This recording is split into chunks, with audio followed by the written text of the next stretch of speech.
Today's episode is a special one. We're bringing on one of our very own team members here at RealWealth, someone who's not only behind the scenes, but also walking the talk as a real estate investor. I'm Kathy Fetke, and welcome to the RealWealth Show.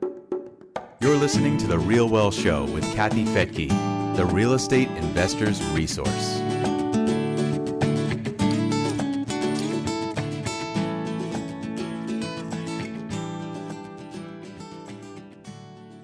Joining me today is Celia Christensen, our marketing, events, and webinar manager at RealWealth. She bought a rental property through our network after selling her first rental, and she's here to share her journey, including why she almost sold the property and what ultimately convinced her to hold on. If you want to invest in real estate like Celia, visit realwealth.com/schedule, where you can schedule a free strategy session with one of our investment counselors who will help you create your strategy and find the right opportunity. Celia, welcome to the RealWealth Show. Thank you. Thanks so much for having me. You are behind the scenes so much at RealWealth and helping so many people with the educational side of our company. So would you just take a moment to tell us what you do at RealWealth? Yes, I am the events email webinar marketing manager. I've been with RealWealth about, I think 7 years now, 6 or 7 years, and in this role about 5 years, and I just love it. It is my favorite thing. I love the transition between the members coming into RealWealth and then the education part, moving forward with all the education we offer for investors. And I've probably learned the most out of everybody here at RealWealth. You can't watch all this real estate education and listen to how people are making money hand over fist and then not do it, right? So, when did you decide it was time to invest? Well, I think my investing story is probably similar to a lot of people. I live in a really good, stable market. I live in Bozeman, Montana with my husband and 4 kids. And we were looking for a new home just to upgrade from our previous home. And it was actually our lender who said, have you guys ever considered keeping your primary as a rental? And so that's how we got into investing 12 years ago here in Bozeman. We kept our primary, turned it into a rental, and I managed the property for a couple of years. And I actually loved the whole experience. So clearly it was a good experience because I enjoyed getting to know the renters and quickly coming to anything they needed fixed. It was just something I actually really enjoyed doing. Obviously, this was before I worked for RealWealth. So I had heard about capital gains taxes. I knew enough about that, but I had never heard of a 1031 exchange. So I freaked out as we were coming in on that 2-year mark of owning this property. And I said to my husband, we're going to have to sell it because we don't want to pay capital gains. So we sold it. And then I started working for RealWealth a couple of years later. And I was like, dang, we could have done something different. So what you're talking about there is if you sell your primary residence, then you get kind of amazing tax benefits for that. If you have lived in it for at least 2 years, I don't know, talk to your CPA. But if you're married, you get $250,000 tax-free of the gain. If you're single, you get $250,000 tax-free of the capital gain. If you're married, $500,000. But one thing maybe the CPA didn't tell you is that you could actually have held it 5 years because you just have to have lived in it 2 out of the past 5 years in order to get that benefit. Did you know that or did you not know that?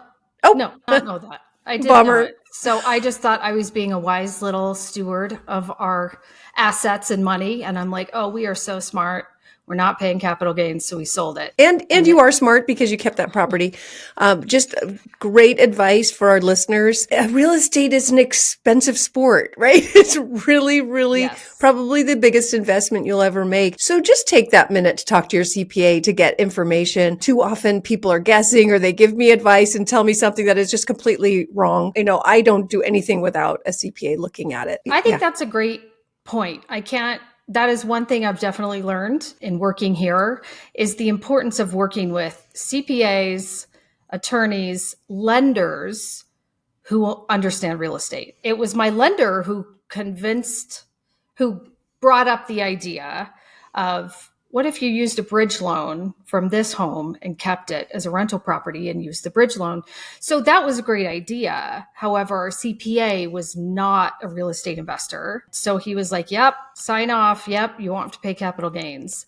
So definitely talk to your CPA, lender, attorney, whoever, but make sure they are someone who understands real estate and they can really help set you up. I love that you clarified that, because there are so many Real Wealth members that would just kind of go to their own lender, and then that lender would say, oh, we can't finance this property. It's like they don't know this area. They don't know investment property.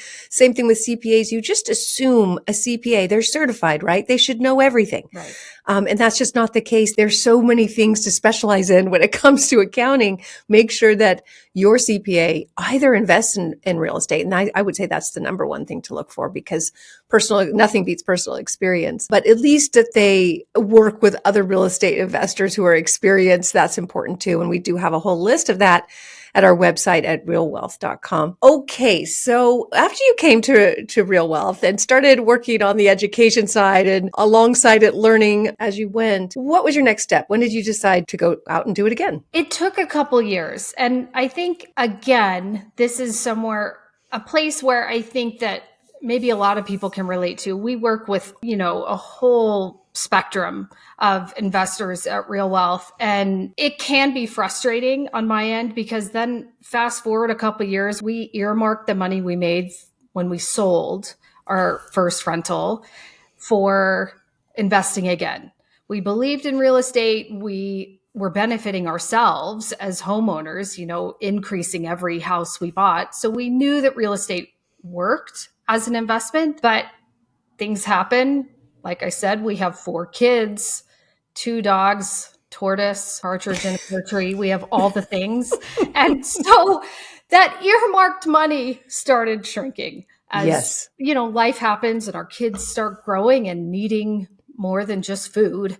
It's so easy to spend money. It is. It is so easy. It's so easy. So I was broaching this subject with my husband, and it always just came down to finances. How are we going to make this work? And he was very nervous about investing out of state. He loved when I had managed it. I loved it. It worked for me. It worked for him. So the idea of investing across the country, Bozeman has become such a popular market that it doesn't make sense here anymore to invest. So for the buy and hold, right? Yes, for the long-term buy and hold. So Real Wealth was perfect. I was learning all this information. Every time I sat on a webinar, as I said, as the webinar manager, I produced them and sit and listen to all of them. And nearly every team, every Thursday at 12 o'clock Pacific, I'm like, oh man, okay. Yeah, maybe Cincinnati. I should do this. Yeah, I think I need these guys. And then the next week I'd be like, Texas sounds really good. And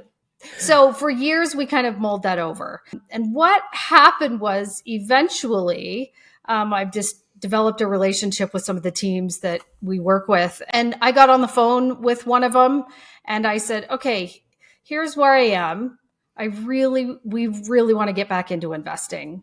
And so he set up numerous calls with myself and my husband. And he really just started walking us through what it could look like. I also leaned heavily on the Real Wealth resource of investment counselors. I have the luxury of having them as coworkers, so I will just get on their calendar, and I've talked to all 3 of our investment counselors about, what do you think about this and what do you think about that? So I think my biggest takeaway in all this was having a mentor.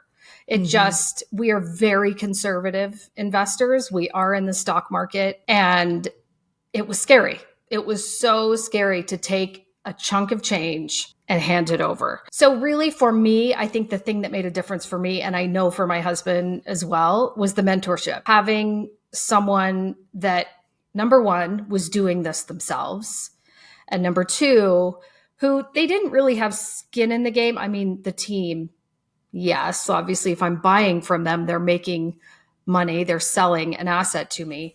However, at the end of the day, I felt like if I didn't buy it, somebody else would. So I just felt like he wanted to help me understand the process. And it took some time. It took a couple of years, but thankfully, with a lot of support and hemming and hawing, we took the plunge. And 2 years ago, almost 2.5 years ago, we bought again, this time in Southwest Florida. So a little bit north of Tampa. We bought in Newport Richey, a single family rental. We've had a very real experience with owning a rental property, and we've sort of come full circle, had the option to maybe sell it, and we decided to hold it. All right. So your fears materialized. Yes, they did. Let's talk about the fears that you had initially. What kept you from doing it for 2 years? It was a long process for you to get over that. What were your fears? It's funny. You probably don't remember this, Kathy, but my very first RealWealth retreat as a brand new employee at RealWealth, I was kind of starstruck by you. We were in Orlando, Florida. And the first chance I got, we were at just our little buffet team dinner. And you were so nice, and you talked to me, and I just said, I'm just nervous. I'm really nervous. And you said, okay, you asked that same question. What are you nervous about? And I said, I'm afraid I'm going to lose my money. And you said, okay. And you walked me through that concern. That is ultimately, at the end of the day, my biggest fear has been, and my husband's, as I said, we're conservative investors, losing the money. Yeah. So what you said to me and what I've learned since then is, of course, there's no guarantee, right? But the beauty of real estate is that it is an asset. It's a physical asset. And if you look historically over time, what the value has done, you'll see that historically the assets always go up.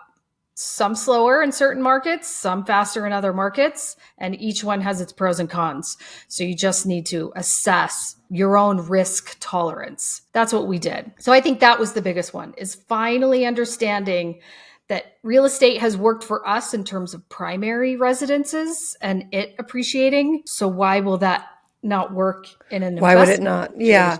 I do want to just, if you don't mind, correct you on one thing and say it doesn't always appreciate. There are deals that don't. There are deals where people do lose all their money. So I can say a few of them. If you buy an older house, you could be nickel and dimed, putting so much money into that older house, because it's like buying an older car. It just comes with issues, right? It's not new. Even new cars can occasionally have issues. New homes can too, but older ones are probably going to have more of them. And if those issues mount, and if the house isn't taken care of, or there's, something, of course, there's issues. And if you don't also get appreciation along with that, it can be a loser. For sure. Yes. Now, you did end up buying an older home, I'm guessing, because that was what the team was offering at the time. So I'm guessing you had some issues. I will say that is true. That is the main caveat, that the asset you buy needs to be a good one, right? It's not any home in any market. You're absolutely right. And so I think I glossed over that, but that's kind of the main given, that it needs to be a valuable asset with lower risk. So don't buy a super old home in hurricane prone areas that you can't get insurance for. I was just going to say, I'm in California, where just down the road, we know that people lost money because they didn't have proper insurance for the fires. That's happening more and more across the country. So Beginport, St. Lucie, which is right above St. Petersburg, where the last hurricane hit. Were you affected by that? No. We Amazing. I know. We were not affected. We're just a little bit inland.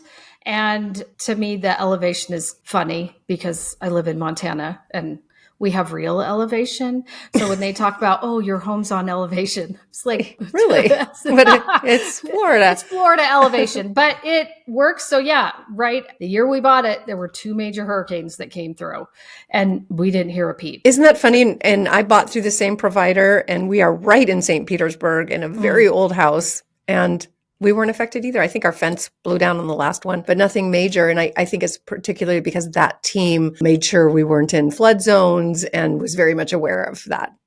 I think that helps, right? Who you buy from is also important, because when they have a property management company in-house, they don't just sell a problem. and wash their hands of it. Yeah. They will then manage the property or their sister company or recommended property manager. The company I bought from did not have in-house property management, but even still, I would follow up with them if and when issues arose. So I think who you buy from is important for that reason too, is the longevity of your investment. They care about it. And real estate is real estate, so things can happen. What kind of challenges have you had and lessons learned from that? As I alluded to earlier, we have had some major challenges with this home. So it's not an older home. It was built in 2006. It was kind of, so not new construction, but also not a home built in Not the super old, 60s or 70s. Yeah. So we've had no problem with insurance because it was built to a higher code than older homes. But the problem that we encountered that was completely unexpected and stumped us for a bit was our property taxes went from about $3,300 a year to $7,500 a year. So that was rough. And we freaked out, and it was definitely the sky is falling. And I was like freaking out. We can't property. This is untenable. We looked into having someone appeal the appraisal on the home because it was high. However, you can't have that done at any time of the year. We would have had to wait until this fall. So we actually started the process of selling the home. And it just so happened that it was the month that our tenant's lease was up. They had been great tenants for 2 years. And I didn't know if we said we may sell the house. And without my knowing, they moved out. And the property manager didn't really let me know that was happening. We were freaking out, to put it Mildly. Yes. And we were not super happy with the way things had gone with the property manager. So we just decided to move forward and sell it. And what happened was really interesting. I called Leah College, who is just one of my favorite investment specialists. She's been so great. And she got on the phone with me a couple of times, with my husband once. And what I think both of us really appreciated that, again, she didn't have skin in the game in terms of this deal. So she wasn't trying to talk us in or out of keeping it or selling it. She just came back to what you do when you're looking at investment is the same as what you do when you're thinking of selling it. Look at the numbers. Mm-hmm. And we looked at the sales agreement. I was definitely talking to a realtor. She'd been to the house a couple times, although we hadn't officially signed. We didn't have a sign in the yard. We weren't fully selling yet. But she said, okay, so let's look at this. You know, we talk about unrealized gain with our investments. This could be considered an unrealized loss. How would you feel about writing a check for $18,000 for the commissions on this house? You won't actually write the check because it's just going to come out of your proceeds, but that's an $18,000 loss. And that sort of clicked for me that okay, just because it's happening on paper, that is money I'm losing. Mm-hmm. And so she just said, hypothetically, what would it look like? Could you hold on until we get your taxes resolve, you get the escrow caught up, and then we'll be breaking even. So that's what it took. And she said, again, this is, think about it, what your risk tolerance is, how you have to sleep at night. So that's different for everyone. There is no absolute right or wrong answer. And so we thought about it. And I said, how many times have we kicked ourselves for selling our first rental property? Because we didn't want to pay capital gains and we wanted to be totally out of debt. And we wish we would have kept it. I said, I don't want to wake up in 2 years and say, I wish we would have kept it. And so that's what it was, is we just decided if we're buying, our goals are still the same. Long-term buy and hold investing. That goal hasn't changed. So we can't just throw the baby out with the bathwater when the numbers aren't penciling like we had hoped. That's why we decided to keep it. And we're sleeping really well at night. And we got a new property manager. So this all literally happened within the last 2 months. And they told us it'd be 30 to 45 days to get a tenant in. It took 8 days to get a tenant in. So we were really happy. We had minimal turnover costs. So although it was a rough period, and we will have taken a loss this year, we still feel really confident in the market. We feel really confident in the asset itself. It's just when you have the long-term buy and hold mentality, you have to remind yourself of that sometimes when the day to day is a little rough. Yeah, absolutely. And write it in to the pro forma. If you're setting aside money for hiccups, for things that are inevitably going to happen, then it just doesn't feel so bad when you just take money out of that account that you have for that thing. Like just recently on our primary residence, I think this is funny because I obviously do this on my investment properties, but on our primary, I don't really set aside how much maintenance is going to cost. Right. And so when I had to have the floors redone, I was really mad. I'm like, this is so expensive. And then after a little while, I kind of look at Rich and I'm like, this is like normal maintenance for a house with wood floors. Like if you write it into the cost of owning that home, it just doesn't feel so bad. Right. And so now we're doing that. Like, what are all the things we're going to have to replace at what point? And let's just start saving for that. And then just part of living here. And it's the same with it, obviously, with investments. You've got to have that money set aside. Now, that jump in property taxes is not something you might even plan for. Do you know why that happened? Yes, because the home had been there was a homestead exemption on the home. I believe it was the original owner. I believe he also had a veteran exemption. So the property taxes were low to begin with. He'd owned the home 20 years. So it was just very low. And this is one of those things I've just now learned. The next time I look at a home, I will look at the county property tax records to see when was it assessed? How often will it be assessed? And I think what happened is we got away with it. Well, we didn't get away. We didn't know, but they didn't reassess it for a year and a half. And typically when a home is sold in this county, they will reassess at the purchase price. And that didn't happen. We made great money for the first 2 years. We made great money. And then the taxes caught up. And while I do think they're too high, I think they sort of overshot the mark on it. I don't know if somebody was going to get in trouble at the county for missing the sale of this property. What I wish I would have done in the past is look more at the county tax records. You can't predict them. That is, like you were talking about, look at the pro forma. But had I just asked a few questions about that, and now you get on the county's property tax records, and they will have, I'm sure not all counties are like this, but it says if this home is sold, the property taxes will most likely increase. And I would have seen that had I looked, but I didn't look and I didn't ask enough questions. That's a big one in California. And it's a big one in commercial real estate. When people send me deals that they want me to look at, one of the biggest things they miss is the change in property taxes. Because if you improve a property, it just depends on where you are. But if you improve a property and the value goes up, so do the taxes. In California, it's the opposite, where property taxes go up a very tiny amount every year. So if I've been in a house for 10 years and somebody next door buys a house similar to mine, they might be paying double the property taxes than I pay. Right. So in California, you have to be extremely careful and never think that the property tax you're going to pay is going to be the same as the person you just bought the house from. You do need to get legitimate information, and you would get that not probably from the agent. Right. I think you're absolutely right. It's impossible to predict because, in looking at the property taxes of our home versus the one next door, the one across the street, they're all different. Appraisals are subjective, and everyone has a different situation. So the person next door is a homeowner. So I don't get a homestead exemption, which is, that's a given. So you can't know for sure. But I think, like your point before about really look at the pro forma, play around with it. Another thing I love is using Deal Check. That's the software RealWealth uses. It's now become my best friend. And you can play around with things. And when you're doing the math on a potential investment, okay, if the taxes go up, I've looked at some of the other properties on this street. If my taxes go up to that, can I still afford this house? Yes or no? And then I think it's just a matter of the numbers, doing the numbers. And I will say another thing that Leah told us to do, she said, I know you're feeling like you're in a crisis mode with this house right now, but look back in the last 2 years.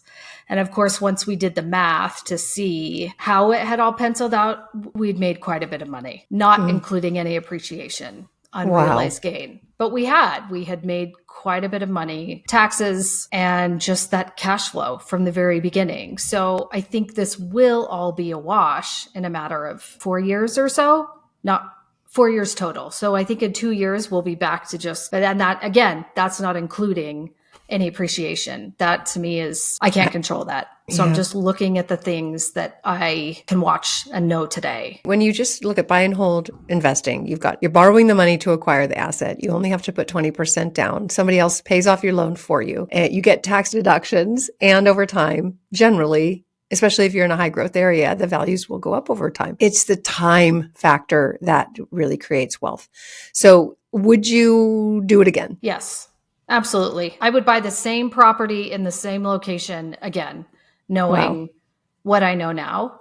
I would obviously plan a little bit better. If I know my taxes are going to go up this day, then I would have planned differently. But I think my biggest lesson in all of this is don't let your emotions take over the math.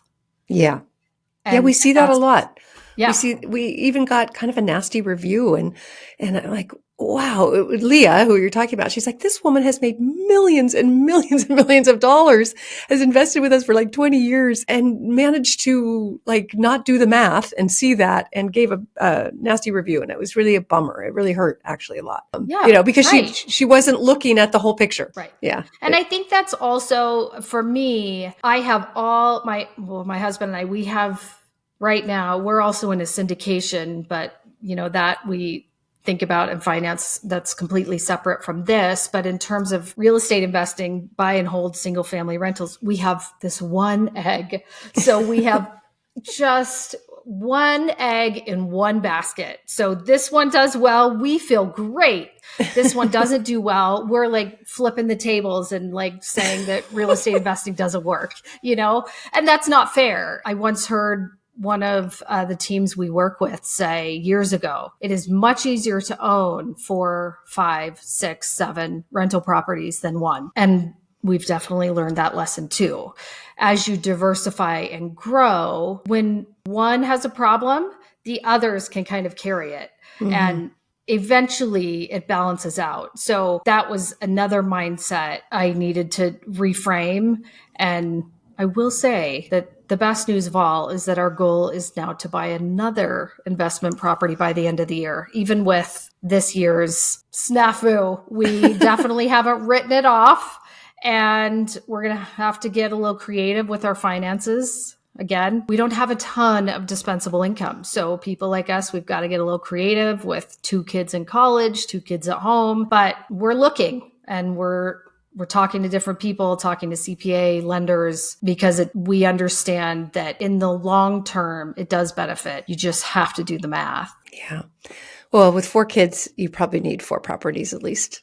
One for each. I think that's a good idea. There you go. That's our goal, 1 for each. Celia, it's so great to have you here on the Real Wealth Show. You're so much fun. And that was extremely educational. I know there's a lot of people who, probably have had a lot of the same feelings, and it was super helpful.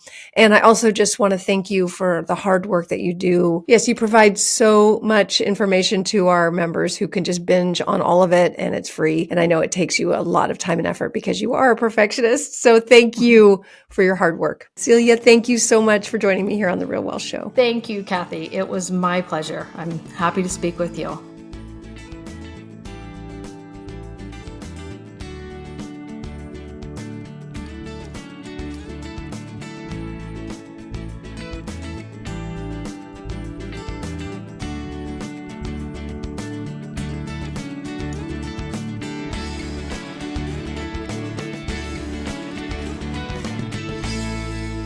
Views and opinions expressed in this podcast are provided for informational purposes only and should not be construed as an offer to buy or sell any securities or to make or consider any investment or course of action.